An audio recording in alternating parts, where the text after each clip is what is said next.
Okay, in this video we're going to wrap it up with number 19. We are to sketch the graphs of the derivative given that we have the graph of the original function. So both of these are the function f. We want to find f prime. So remember, the first places that I would start is where you have those horizontal tangents. Should be right around here and right around here. So that's where your derivative is going to cross through the x-axis. And then what you want to do is, remember, check the slopes here. So that's a very positive slope. So it's going to be a y-coordinate that's a very positive number. And it's going to become slightly less positive, but still positive until it hits 0. Here it's going to be negative. The most negative that would be right around here. So, so again, this part positive, but less and less and less positive until you hit 0. Right? And then it's going to continue down here to be negative until it reaches a maximum negativeness, which is right around here.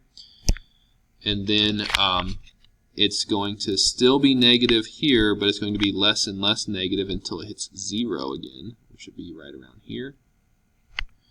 And then it's going to be positive and steeper and steeper and steeper positive, which means it's going to do something like this. Okay. So what we end up with is something that looks very much like a parabola. And if you think about that, that should hopefully make sense, because the original function is something like a cubic function. So we end up with a parabola. On B, we have a parabola to start with.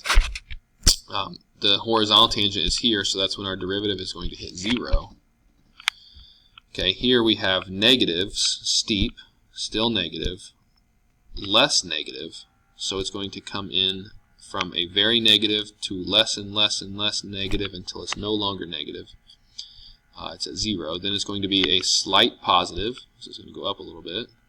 And then it's going to become more and more and more positive, which means it's going to be something like this, which means we're going to end up with essentially a line, because we started with a quadratic.